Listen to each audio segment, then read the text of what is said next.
Cold showers, ashwagandha, NAD pills, red light therapy. Stack all these biohacking methods together and they still don't hold a candle to the sheer power of a nap and a wank. Most people have an intense fear of aging or getting sick. When that first bout of knee pain shows up or the acid reflux kicks in after your second round of fried chicken, it hits you. You're not invincible and you're gonna die someday. But don't worry, science is here to save you. With the right supplements, biohacks, and daily green powder cocktails, you too can slow aging, boost energy, and maybe even give yourself a nice case of Ozempic face. All you have to do is obsess over every single aspect of your body and drop thousands of dollars on whatever new miracle your favorite influencer just discovered. Now, I am someone who takes their health very seriously. I train 4 times a week, walk frequently, and eat 95% clean meals. But even I can see that this whole anti-aging, biohacking, immortality-obsessed industry is in a lot of cases doing more harm than good, especially when you treat your body like a decaying experiment, constantly poked, tracked, and optimized into oblivion. Not enough people are talking about the real consequences of the under-regulated, under-researched, overhyped products being sold as the cure for everything wrong in your life. So in this video, let's explore the anti-aging and optimization industry, debunk some of the wildest claims, and try to bring health back to what it was always supposed to be about. Let's start by setting the scene real quick. You could be any age and still fall into the trap of over-optimization. Maybe you're young and naive, desperate to look and feel your best. Maybe you've battled health issues and you're terrified of slipping back into that place again. Either way, fear is the hook, and fear is easy to exploit, especially in an age where information is compressed into 10-second dopamine hits. Your underwear is destroying your testosterone. Rice? Yeah, white rice, not brown. Brown rice is bad for you. Watch what happens to your vision after a week to 14 days of being in a red light therapy bed without eye protection. Exposing your testicles to UV light can increase your testosterone by up to 200%. Let's be honest, optimization does sound great on paper. Who wouldn't want to feel 10% better, live 10 years longer, or never get sick again? In a world that glorifies productivity, youth, and constant self-improvement, the idea of outsmarting aging feels like the ultimate life hack. But here's the catch. Chasing optimization doesn't actually solve the fear. It just gives it something to do. Instead of confronting the anxiety head-on, it's easier and way more addictive to funnel it into feeling productive, like strapping on a new health tracker or tweaking your vitamin stack for the 5th time this month.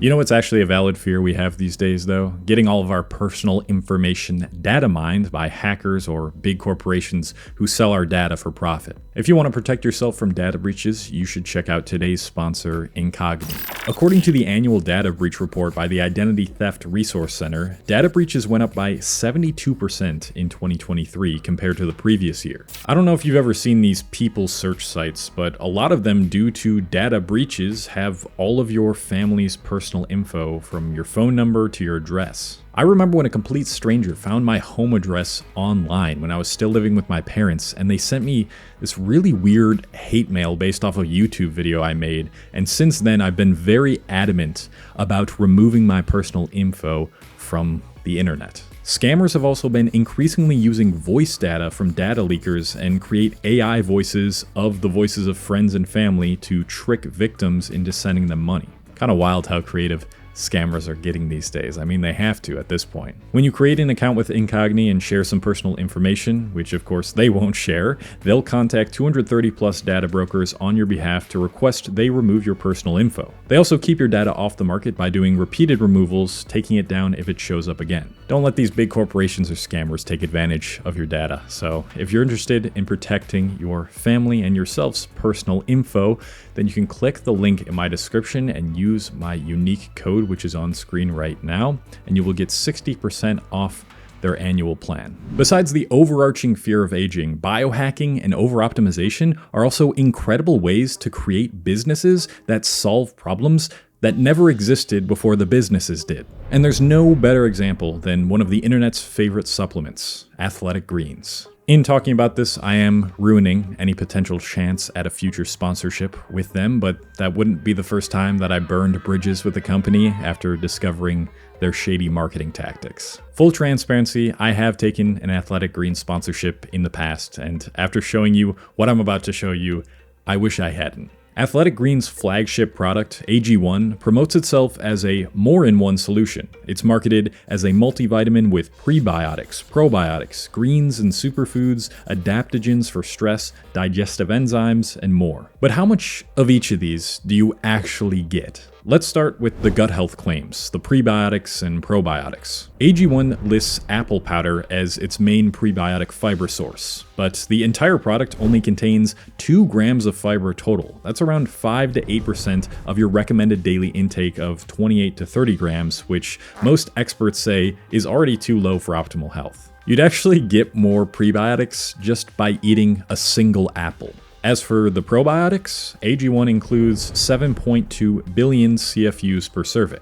While AG1 lists 2 probiotic strains, it doesn't clarify whether the CFUs are still viable by the time you actually consume the product. Another issue is that current US labeling laws only require supplement companies to list the total weight of probiotic content, not how much of that weight is made up of live active organisms. So even if the label says 7 billion, you may be getting far less, and most of the expert advice points to probiotics not actually being that useful for the average person. Now let's move on to the superfoods, a term that doesn't mean anything scientifically and in most cases is simply just used for marketing purposes. AG1 includes greens like spirulina, wheatgrass, and chlorella as part of a proprietary blend. But here's the catch. Proprietary blends don't list the amounts of each ingredient, so you don't know whether you're getting a researched-backed dose or just a marketing sprinkle. Spirulina, for example, has shown potential benefits, but usually at doses of 1 to 3 grams or more per day. It's unlikely that AG1 includes even close to that. The same goes for the antioxidant blend, nutrient-dense extracts, and adaptogens like ashwagandha and reishi. They're included in a proprietary mix with no transparent dosing, and many of these ingredients only show real benefits at fairly high daily intakes. Without clear numbers, it's impossible to say if they do anything at all. And the digestive enzymes? Unless you've got pancreatic insufficiency or a condition like lactose intolerance, most healthy people don't need them. This is backed by research from major institutions like the NIH and Mayo Clinic. So what is AG1 actually good for? At best, it's a decent multivitamin with a broad range of vitamins and minerals. At worst, it's an overpriced wellness cocktail with underdosed ingredients hiding behind slick branding and vague health claims. If you're genuinely concerned about not getting enough micronutrients, you'd be far better off buying a $15 90-day supply of a reputable multivitamin and eating fresh fruits, vegetables, grains, nuts, seeds, and quality protein. Not paying $99 a month for a glorified green powder that overpromises and underdelivers. But in today's world, and this is a point I'm gonna keep coming back to, simple doesn't sell. Easy, convenient shortcuts do. You can't just tell people to eat whole foods and move their bodies. You have to tell them that they're deficient in some sort of obscure compounds that they didn't even know existed until your marketing told them, and that only your product has the fix. Forget fruits and vegetables, you need superfoods, you need adaptogens, you need green powders with proprietary blends so secret, even you won't know what you're getting. Speaking of secrets, let's move on to another branch of the anti-aging world that loves to sell you a band-aid solution in the form of a subscription, the Elixir of Life supplements. For the sake of this video, I'm going to define Elixir of Life supplements as any product that claims it can reverse major health issues, things like obesity, aging, or even life-threatening conditions like cancer. So let's start with the most trendy one at the moment, Ozempic. Ozempic's active ingredient is called semaglutide, which works by mimicking a naturally occurring hormone called glucagon peptide-like 1, or GLP-1 for short. GLP-1 has been shown to help regulate blood sugar, which is why it originally started as a prescription for diabetics, but it also has an unintended side effect. It slows down gastric emptying, which leaves you fuller for longer and makes weight loss easier. The problem now is how many influencers and celebrities who do not need to be using Ozempic because they don't have type 2 diabetes are praising this drug as a miracle with no side effects. So Dolores, how long have you been on the Ozempic? 6 weeks. It's the fast forward to Skinnyville. You're kidding. And Reunion no, in 2 weeks. you But this picture is far from the truth. In a US clinical trial, nearly half of people taking semaglutide reported experiencing adverse effects. Nausea and vomiting were the most frequently experienced at 36%, followed by diarrhea, fatigue, and constipation. There have been other stories of people being unable to breathe due to GLP-1. I found myself walking out of complete conversations into the bathroom where I would hyperventilate, shake on the ground, throw up, cry in the shower. The typical Ozempic face we see is also a side effect, and in the most severe cases, even death. I turned her to the side and trying to get it out, because she couldn't breathe. Now, it would be dishonest of me to paint these GLP-1 injections as purely terrible things because, for the right people, they actually can be life-changing. In clinical trials, semaglutide has shown remarkable results for people struggling with type 2 diabetes and obesity, conditions that, left unchecked, can seriously shorten your lifespan and quality of life. For these groups, GLP-1 medications aren't a vanity tool. They're legitimate medical treatments that can help prevent stroke, heart attacks, and premature death. So the issue isn't necessarily the drug itself, it's how casually it's being promoted and used by people who don't need to use it without talking about the risks that it carries when it's misused. Take the company Hims and Hers, for example. Their 2025 Super Bowl commercial was peak irony. If you haven't seen this yet, you're gonna love this. They started out strong, calling out Big Pharma as a broken system that's kept people fat, sick, and reliant on medications. Something's broken, and it's not our bodies, it's the system. With that setup, you'd think that they're about to pivot into something radical. Maybe whole foods, maybe movement, maybe talking to people and having a community, actual health practices, but no. Oh no. Instead, the grand solution they offered was more pharmaceuticals. Hims and Hers offers life-changing weight loss medications. They're affordable, doctor-trusted, and formulated in the USA. Wow, what a breakthrough, guys. Truly dismantling Big Pharma by selling even more Big Pharma. Now again, I'm not saying no one should ever use GLP-1 drugs. There's a small subset of people who might genuinely benefit from them temporarily and under medical supervision. But that's not the business model of companies like this. These companies aren't built around helping a few people regain their health and move on. They're built around creating lifelong customers, people who stay dependent forever. They thrive on selling you the dream of the perfectly fit forever young body. And now that we can optimize just about everything in our routines, we've all become hyper aware of tiny, exaggerated threats to our health. Things that are being massively overhyped to scare you into thinking your body is broken unless you keep buying their solutions. And that hyper-awareness is starting to bleed into every tiny corner of our lives. Now it's no longer enough to get good sleep, to move more, and to eat better.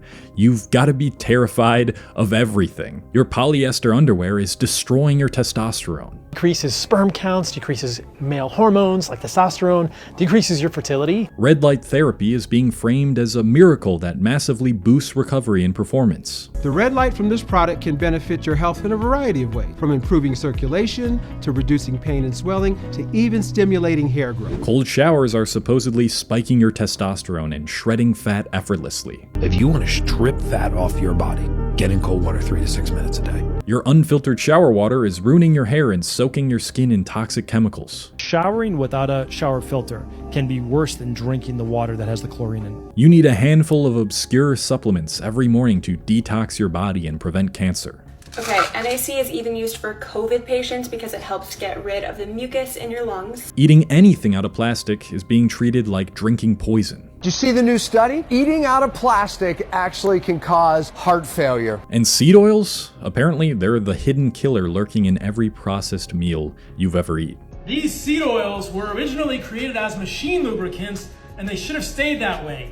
Seed oils are horrible for humans. Now look, there is some truth buried inside these concerns. It's just that the scale of the threat and how it's marketed to you is wildly exaggerated sometimes. For polyester underwear, some studies suggest certain synthetic fabrics could retain heat or moisture that isn't ideal for reproductive health, but wearing polyester boxers isn't going to sterilize you overnight. Basic hygiene and fabric rotation matter far more. There's legitimate evidence that low-level light therapy can help with specific things like wound healing and reducing inflammation, but boosting full body athletic recovery or supercharging your mitochondria, that's mostly biohacking lore with no large-scale clinical studies to show proof. As for cold showers and testosterone, research shows cold exposure may offer mental resilience benefits, but the idea that it dramatically spikes testosterone or melts fat is misleading.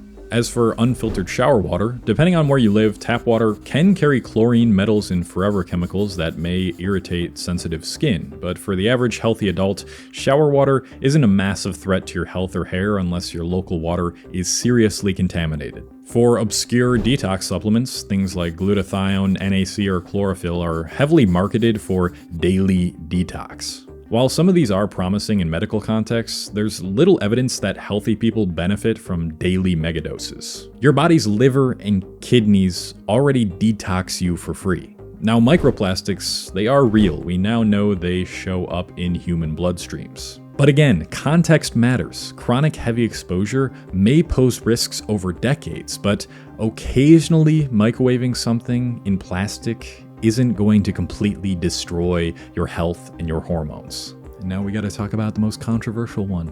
Seed oils. Highly processed seed oils like soybean or corn oil in large quantities can worsen inflammation if they dominate your diet. But demonizing all seed oils ignores evidence that replacing saturated fat with moderate amounts of unsaturated fats can actually lower cardiovascular disease risk. So what's the real problem here? It's not that these issues are fake, it's that the risks are being so far blown out of proportion and so aggressively packaged with fear that it hijacks your ability to live normally. And ironically, hyper-optimizing every part of your life might harm your health more than these supposed threats ever would. Because when you're constantly stressed, scanning your entire day for invisible dangers, you're keeping your body in a chronic stress state, elevating cortisol, damaging your sleep, impairing your immune system, and ironically, increasing your risk for the very diseases you're trying so hard to avoid. The endless optimization loop doesn't make you healthier, it just makes you more anxious. And if the pursuit for perfect health makes you sicker in the mind than you ever were in the body,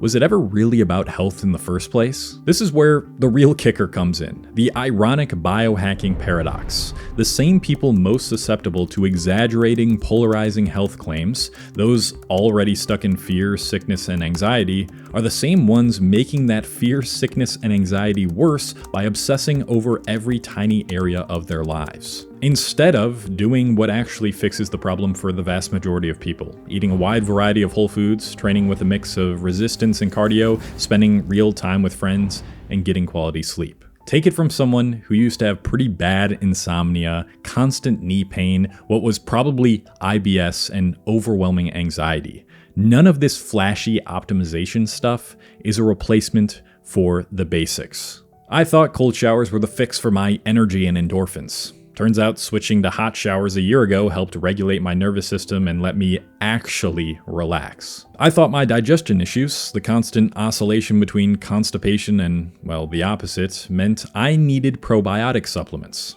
Turns out I just needed to eat a wider variety of real whole foods, and now my digestion is the best it's been in years. I thought hammering the gym 6 days a week, pushing through knee pain, would get me stronger. Turns out cutting back my volume, focusing on just compound lifts and running, let me build more muscle, lose fat, and most importantly, move pain-free again. Though I will say the reduction of that knee pain was most likely the result of the weight loss I experienced. I thought shutting off screens 3 hours before bed, taking magnesium, melatonin, and drinking tea would fix my insomnia. It didn't. What actually fixed it was addressing the root cause of basically all of my health problems: chronic stress and anxiety. And solving that didn't require doing more. It required doing less by slowing down and not stacking more hacks onto an already overwhelmed body. And now I sleep throughout the night, just about every single night, for 7 to 9 hours. Again, I'm not saying these biohacking tools are completely useless. Sometimes one little tweak like a supplement or a habit can be transformative for your health. And what doesn't work for someone else, like cold showers for me, may work for you. But until you address the real root causes, which for most people are being chronically stressed, overworked, undernourished, underrested, and undermoved, no amount of hyper-optimization, pills, injections, or gadgets will fix you. Simple doesn't sell. Easy, convenient shortcuts shrouded in sophisticated jargon do. And that's exactly why these industries will always pull you away from real solutions by offering you a cure designed to keep you hooked forever, or spending obscene amounts of money on things that, in the long run, do almost nothing. Would love to hear your thoughts in the comments below. As always, a video adjacent to this is my male body image crisis. The fact that bigorexia is kind of big in the bodybuilding world and fitness world right now, and it's not being talked about a lot, so check out that video if you're into health and fitness. And now I'm leaving. Goodbye.